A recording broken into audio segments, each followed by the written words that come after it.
ఆనాడు ఇదే రేవంత్ రెడ్డి గొంతు పెంచుకొని బాగా మాట్లాడిండు కదా, సమ్మె చేసే హక్కు మాదే అని మీదే అని చాలా చాలా తిరిగినావు కదా.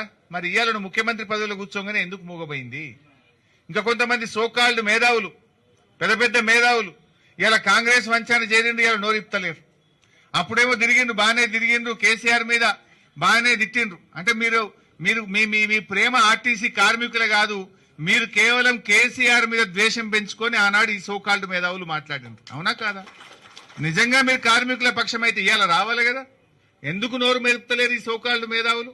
ఈ సంఘాలు పెట్టుకున్న వాళ్ళు ఇవాళ ఎందుకు మాట్లాడతలేరు? ఎవరో మీకు అర్థమయ్యే ఉంటుంది.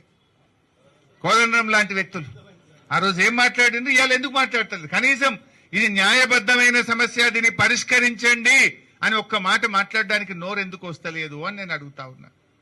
నేను ఇప్పటికైనా ఈ పొన్నం ప్రభాకర్ కు ముఖ్యమంత్రి మధ్య సరిగా లేదంటున్నారు బయట, మరి అది ఏముందో మాకు తెలియదు.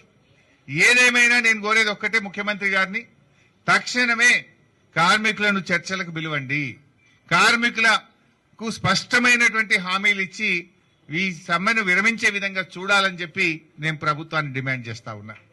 మీరు అడుగుతున్న